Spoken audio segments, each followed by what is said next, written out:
Lords of Baseball. This is your review for 2. Good day. My name is Joe. Today we'll be going over Lords of Baseball and how it plays with 2 players. Now Lords of Baseball is a 1 to 4 player game that you get in this box, but there is an expansion that goes up to, I believe, 8 players and even 16 if you really want the full experience, but you don't need that many.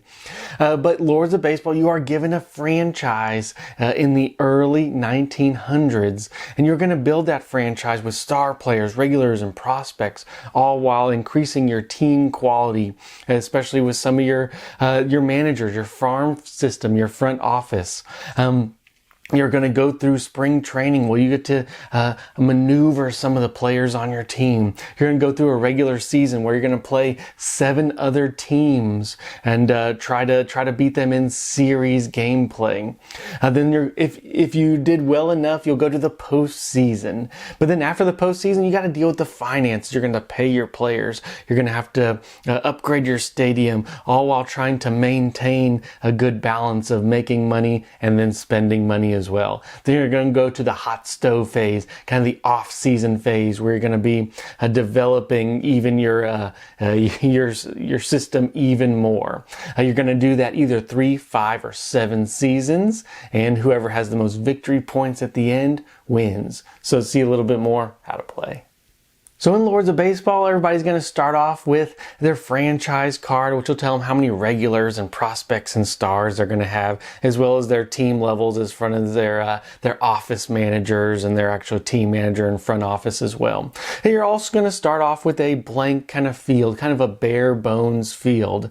But throughout the game, you're going to be able to level those up. You're also going to be able to, throughout the game, be able to get more regulars, get more prospects, more stars that you're going to have to pay, all while trying to increase that team quality.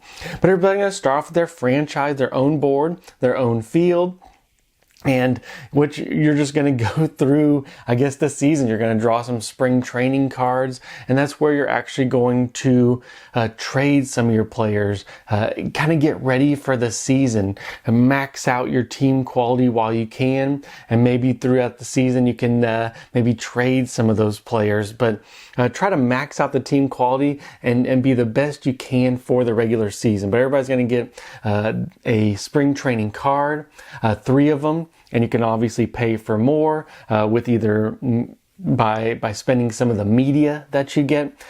And there's going to be 5 options on these cards, and you're going to do 1 per card you get, and you can have up to 5 cards. So there's going to be a plethora of choices that you can do. Not every card is going to be the same, and not every card is going to give you the same ratio.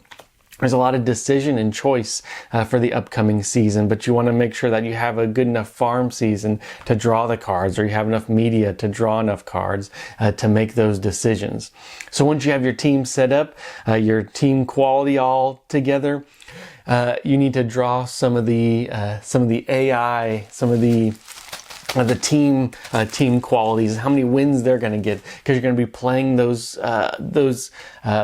simulated teams throughout the season as well. So you're going to draw a whole bunch of these 7 to be exact, if not a few more, if you want to spend, once again, some more media. This media lets you draw cards, by the way. And you're going to decide which one of these you'll want to kind of play in a certain order. So over the course of the season, there's going to be 7 of these season cards. Every team is going to play every other team once as a series. So there's 22 games in a series. You're going to turn over a card. Your team is going to play one of the teams on the side, or it may be a player team, which you'll just go head to head in that. But you're going to play one of your series event cards. Some of them may give you money. Some of them may give you a boost in your team quality for the series and something like that. But you're going to play your card. Each team is going to roll a dice. You have to roll a dice for the simulated AI team as well. And then you're going to add that to your team quality. So all that sounds pretty simple, and then you get the difference between your team quality and the opponent's, and that's how many games you win versus how many games your opponents win. And you're going to move that around the track. And you're just going to do that 6 more times. You are going to just play some head-to-head games with some of these various opponents. Some of them may just be out of your league. They just may have a better team than you, and that's okay. But if you can eke out a few more wins, you can try to score that, the coveted kind of 90 plus wins that you're really searching for to maximize how many points you're going to get. But you're going to do that 6 times, and then you're going to go into the postseason. So whoever is the furthest along the track, as long as they beat all the AI opponents, all the automated kind of opponents, whoever wins is going to go to the postseason. You're going to do a quick championship little battle, which is kind of just a fun little mini game. And then you're going to kind of go to the finances. So you're going to score points based on how many wins you have. But the finances is another place you can score some points. You're going to get a base number of money. Then you're going to score some, or you're going to get some money based on the number of fans that you have. Then you're going to get it based on some of your field upgrades. And that's kind of neat, where you can make sure that you may not have the best team, but maybe you have the best facilities. Maybe you're trying to get some of the prospects as well. So once you gain all your money, well, then you got to pay. So those star players, well, those are going to cost you, over the course of the season. The regulars, the prospects, even your front office and your office in general, your manager, are going to cost you some money. You're going to score points based on the number of prospects you have. For every 5, you're going to score another victory point. So maybe you're just a good farm team, and that's how you can kind of eke back. Even though you didn't have the most wins throughout the season, you can kind of eke back that way. And then with the remaining amount of money left, you can upgrade some of your stadium. And this is kind of the fun part. During this hot stove, during the off season, once again, you're going to draw 3 of these cards. More if your front office is better, or you can spend the media, and you get to choose more options. You get to choose 1 option per card, just like spring training. And that's where you can upgrade this. You can get some media. You can make some off-season moves, and you can upgrade your field to give you more team quality, your concessions just to give you more income, some of your bleachers, some of the press box to give you that media that you may be able to use at any time to draw a few of those extra cards. So that's kind of a whole season. At the end of the season, by the way, you do score a season bonus card, which can be something that you're going to work toward for the whole season. You'll note that at the beginning. And like I said, you can play 3, 5, or 7 of these. 5 seems to be the sweet number, but if you want to play a longer game, really max out your stadium, 7 may be the way to go. But at the end of the game, at the specified amount of seasons, whoever has the most victory points wins. So let's see a little bit more what I thought about the game. Let's talk about the components, rules, and references. The components, they're kind of neat. They are just cubes, but the stadium board really feels nice. The actual field board is nice. It kind of gets you into that, older style of game. The box arts, nothing that really grabs you, but it gives you those old card kind of vibe. It's just the colors in this game are really indicative of the actual baseball, and I think they did a really good job with the components in this game. The dice, these could use a little flair. I don't know. Something about if the dice were just a little bit more unique to it, it may add just a little bit. But the components are pretty good. They give you a lot of cards in this game and just enough chits for you to play. But everything else is pretty standard. The rules were really not that easy. I really like they give you a nice sequence where you can just follow this after your first season and be just fine. On the board, there's a nice tracker as well. And I think as far as the rules and references, very accessible and definitely fairly easy to teach, especially to somebody who likes baseball. Let's talk about setup and table size. Setup really won't take you too long, probably about 10 minutes or so. There's a lot of cards you just may need to shuffle, do a once over, draw your franchise, get them up, draw the team qualities, and as long as you organize a little bit beforehand, make sure everybody has their own sets of these field cards and field upgrades, then it'll be fairly easy to get this to the table. As far as table size goes, everybody's going to need about a 1 foot by 1.5 foot little area and a little bit more if they want to have some space. I would say this takes up a decent amount of table space. 3x3 may be pushing it for 2 players, but if you have a little bit more room, like I said, this takes up a decent amount of table space, especially due to the main board. So let's talk about the gameplay. And the gameplay, is nice and smooth. I like a game with a lot of choice, and drawing a lot of these spring training cards and draw a lot of the hot stove cards and being able to choose one of the 5 things to do. Some of the cards don't have what I really want to do on there, so I need to adapt a little bit. But it's fun altering the prospects, determining how many seasons I have left. What do I need? What did I spend too much money last time? How can I optimize and get some more money? Do I need victory points this season? When the TQs are drawn, the team quality is drawn for the AI, can I beat everybody this season, or does somebody just draw one of those really high level? Are they just going to be an outstanding team, and maybe I should just settle for middle of the pack and focus on other things on the season? What I like about this game is there's a lot of ways to score victory points. You don't just score for wins. You score for prospects. You can score for your field upgrades. Do you want to make sure you have enough fans? You really try to max this out. And that's why I think 5 seasons seems to be like the sweet spot in this game, because at 7, I think almost you'll probably be close to the max on these field upgrades, and kind of everybody will be there at the same time, where 5 gives you enough to kind of ebb and flow. There are a couple of catch-up mechanics which some people may not like. If you're behind on fans, you may get a little bit extra when you're behind on victory points.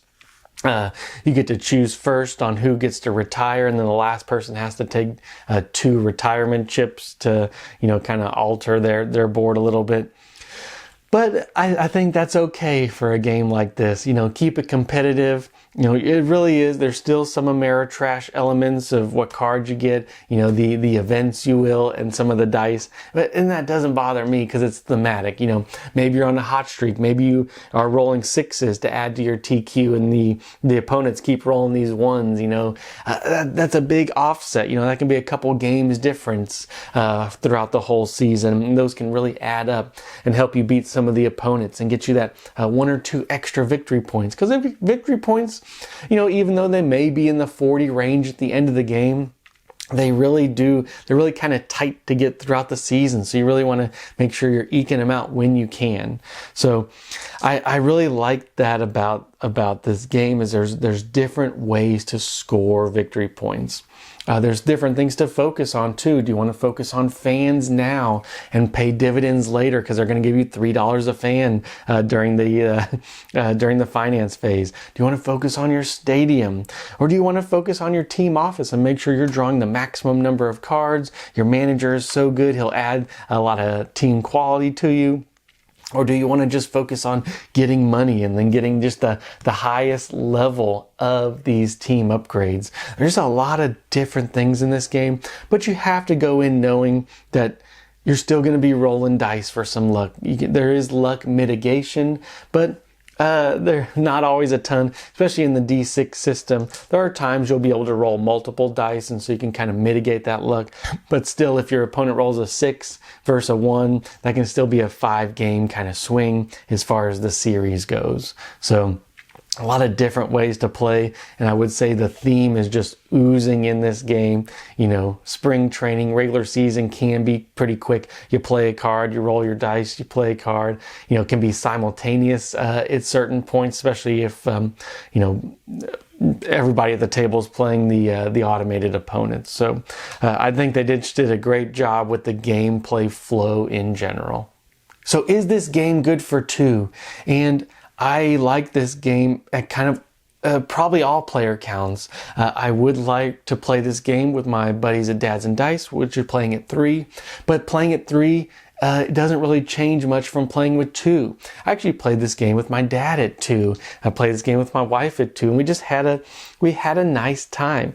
You know, when we were playing these automated opponents, we were both kind of just doing our own thing, and then we all of a sudden we had a head-to-head series sometime throughout the season. We both had to try to play, and it was fun to say, "Oh, I beat you, 12 games to 10." You know, we could see in both of our chips moving around, both of our scores moving up, and I was like, won a couple more games. But knowing that their team may be better in something else, just kind of a neat table presence, neat to see everybody. There's nothing tough about this game. And that's why I like it. It's very accessible. Everybody's going to be doing their spring training stuff kind of at the same time.